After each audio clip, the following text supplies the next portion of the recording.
अगर आप चाहते हैं भोजपुरी हिट सॉन्ग सबसे पहले आप तक पहुंचे, तो लवली वीडियो चैनल को जरूर सब्सक्राइब करें और साथ में बेल को दबाना ना भूलें।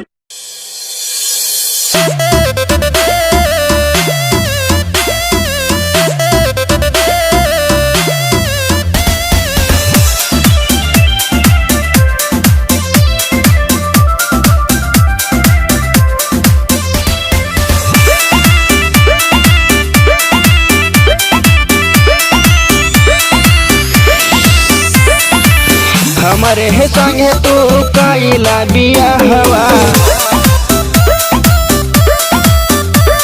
हाँ हमारे है संगे तो हो काइला बिया हवा।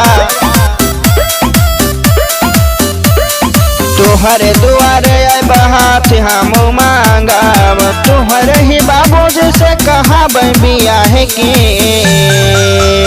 हाँ पंडित जी के बुलाई के बिया हम कराब।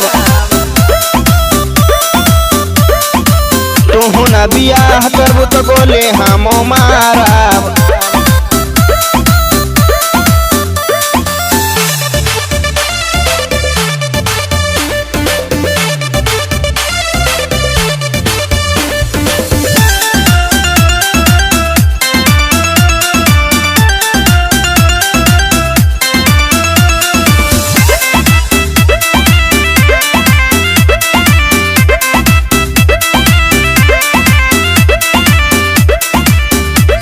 ऐसन बाड़ू हमारा ने गोंडा जिला है, तोहरा के कैसे बताई सुना रानी हो।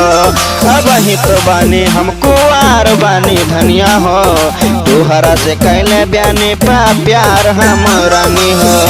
कैसे बताई हम तो के बात हो, बाबूजी तोहार नहीं के करता यार हो। अब ही तू कहता निहाओ हनदान हो, हम हूँ तो हाय गोंडा जिला रंगा बाज हो।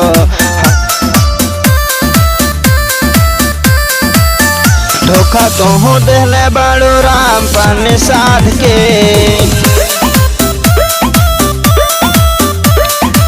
तोहरे न संगे हम करब हम बियाह हो। माँ वैष्णो रिकॉर्डिंग स्टूडियो दिल्ली।